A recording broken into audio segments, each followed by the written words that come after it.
What's up guys, MikeCoco back here, bringing you guys a tutorial on how to run Legion of Heroes on your PC. Now I know Legion of Heroes is an Android game, but you can actually run it on your PC by using an Android emulator. And what that does is it simulates an Android environment on your PC. So a lot of people have been asking me how you can run Legion of Heroes on your PC, and I decided to make this video because a lot of people requested it.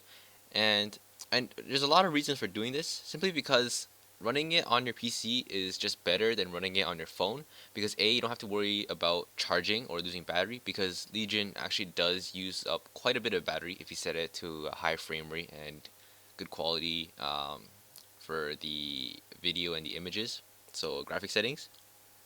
And you some people also find it more intuitive to use like a mouse instead of a touchscreen. I personally prefer that over a touchscreen because a touchscreen is just not accurate for me. So let's just get started. So the first thing you need to do to run low on your PC is you need an Android emulator. Now there are a lot of these all over the internet, but there are three that I would recommend. The first one is BlueStacks, which is a decent one. I primarily only use it for video edit or video recording because it provides the highest frame rates out of all the ones I'm going to show you. Then there's Android. I don't know if I spelled it right. I think I did. And Windroy. And BlueStacks is the most popular, but there are some issues with BlueStacks. So I'll dive into that a little bit later. I would recommend using either Android or Windroy. Now, the difference between these two is that Andy uses less specs, but it also provides a lower frame rate, and Windroy uses more specs and has more requirements for the specs to run smoothly, but it also does run smoothly or better than Andy. Now, if you go on the website, you'll realize that everything's in Chinese and you can't read it. There's a little button right beside the logo and it says English. Just click that and it'll translate it to English. It's kind of obscure because you really won't notice it. Like I didn't notice it when I first went on the website. So yeah, that's just a little quick tip there.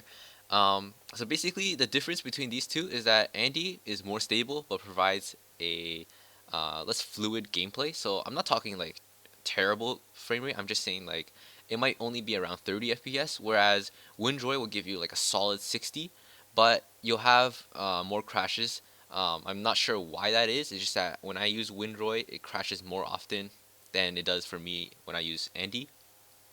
Um, but that's just the major difference. You can use either one if you want. Try both. That would be even better. If your PC is really good, I think Windroy would be the better choice. But just try out both. And BlueStacks is not one I would recommend too often because there's an error with BlueStacks that causes it to pop up an error after every run.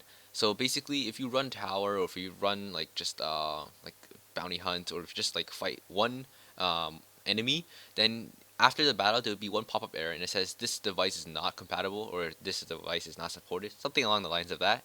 And basically you need to click OK after. You always need to input something in order to get past the error message. And what this does me is it breaks tower function. Auto tower is supposed to be a function where you don't have to do anything, your hands away and it'll just run for you. But if you're playing on BlueStacks and using auto function, you basically have to click anyway, so there's really no point in autoing on BlueStacks because you have to provide some sort of input after each run. So what this means is that if you're autoing, just stay away from BlueStacks. If you're planning to just play manual, then I would recommend BlueStacks because the experience is quite good. As I said before, the frame rate is best on BlueStacks, but these two, Andy and Windroy, are just the most stable. So that's just what I recommend. Yeah, so you guys seen before like a lot of the errors on BlueStacks in some of my videos where it says the device is not supported. But aside from that, let's just pretend that we'll download one of these. So let's just say we're downloading Windroy. So we'll click this one. You want to download the one with the E at the end because, to be honest, I don't know why. You just do. But it seems like this one works just better. The other one I don't think is supported. So this says something about exceeding the download limit. Just download it anyway, and it will download here.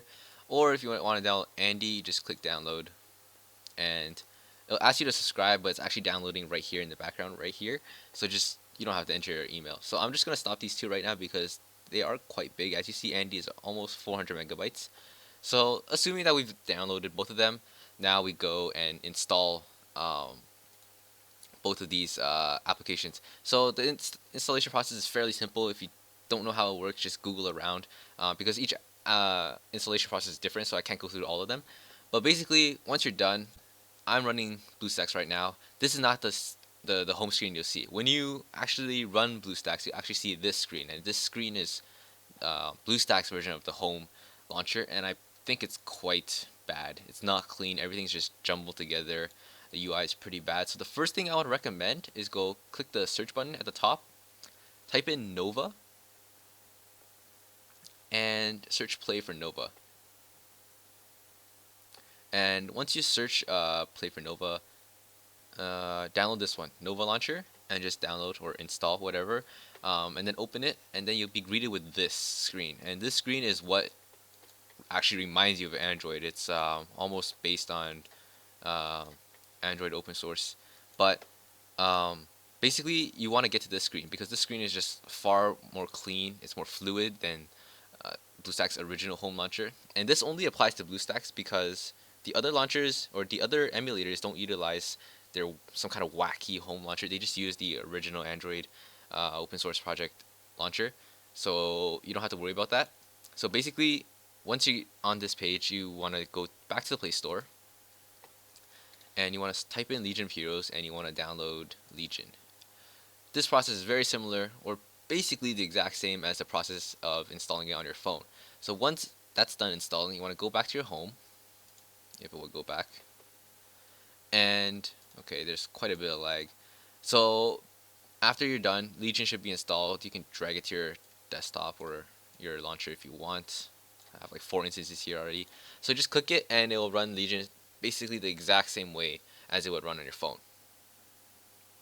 Google Play Store should be installed as part of all of the apps, like as default apps. I believe pretty much every emulator comes with gaps, at least Google Play Store. I'm not sure if they include all the gaps, but I know they include Google Play Store for sure. So as you can see, running Legion right now through the emulator, it's working perfectly fine for now until you get that pop-up error. And remember, it only occurs in BlueStacks, so if you're in Andy or if you're in Windroy, it won't happen. And another tip for Windroy users is that you can actually set your settings to dual core CPU, I believe. Just mess around with some of the options, and you should be able to select dual core CPU, and that will not only enhance your frame rate, but I also believe it removes the error message from popping up on Windroy. I won't go into technicality of it, but basically BlueStacks only officially supports dual core. So if it doesn't recognize that you're using a dual core processor, then it's not going to or it's going to rather show you that pop-up error. Even if your PC actually is running a multi-core processor, BlueStacks itself is, I believe, it's only coded to run on one thread, so that's why there's an error. So that's just very technical. You guys don't need to know that.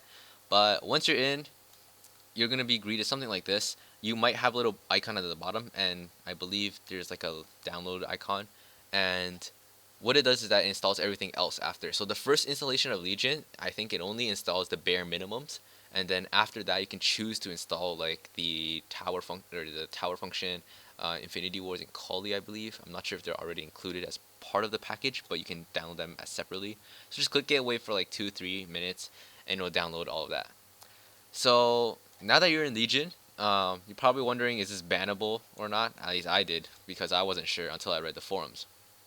So before Amy left, she was our community manager. She actually actively promoted BlueStacks. She said that she was using it, and I believe she mentioned at one point, she may have mentioned at one point that the devs were testing on BlueStacks. So the QA was testing on BlueStacks. So I don't think Android emulators are bannable, because if you can run on BlueStacks, then you can run on pretty much every emulator. The only thing that I would say is that you should not cheat, obviously. That's kind of a given, because on a PC it's far easier to run a macro or run scripts. So just don't do that if you don't want to get banned. I've asked on the forums, I believe back in July, why Windroy wouldn't work with Legion, and it turns out it's just that the update seeded a bit later, so that's why it wouldn't run. So if you're on an emulator, it might take a little longer, maybe like a day or two after the update actually goes live on your phone. So just maybe wait a few days. But that's the only negative side I can think of. But back on topic was that the current GM said that there was no issue with running emulators. They said something along the lines of, "We don't recommend it because you could have like certain functions being wacky or whatever because they're not designed to run on an emulator." But the GM did not mention anything about banning people specifically for using an emulator. So I think running an emulator should be fine. Don't You shouldn't have any problems. You can go ask another GM if you want with like one-to-one support. I don't know if they'll answer you or not. But I doubt they will ban you. As long as you follow like common sense, just don't cheat, don't try to multi-log on. So right now, I'm only logged on one account. As soon as I log off BlueStacks, I can log on to my phone. But I don't log on. I don't utilize multiple logons. So I don't log on both my phone and my PC. I don't even know if that works. But on the TOS, I believe it does say that you should not do that. So yeah, just don't do that. It's kind of common sense. I don't even think it will allow you because as soon as you log on one device, I think it'll just automatically log you off the other one. And the GM also said something that some of your data might be lost or some like purchases may not be restored. I haven't actually bought anything in Legion, so I wouldn't know, but I know that your data is always restored. I've been playing on PC for quite a long time already, more than half a year. And I've only been playing for a year, so it's basically a majority of my time on PC. And I've transferred back between my phone and my PC pretty much throughout the day. I get home, go on my PC, I'm out, I use my phone, and I have not lost any data whatsoever. All my hearts, all my gold, all my heroes, all their ranks, everything has been stable and have never lost anything, so you don't have to worry about that. And I'm pretty sure this is because Nexon uploads all your game data to their servers anyway, so as soon as you log on to one of them, it'll just re-download it back. So yeah, don't worry about losing your data. I haven't lost anything. Uh, there's like look at all this crap. You're not gonna lose anything. Just don't worry about it. Um, so yeah, that's pretty much it for running Legion on your PC. This is a fairly simple tutorial, I would say. If you have troubles installing the application itself, like the emulators, just do a quick Google search or just comment below if you have any questions, and I'll be happy to help. So that's pretty much it for this tutorial, guys. Peace.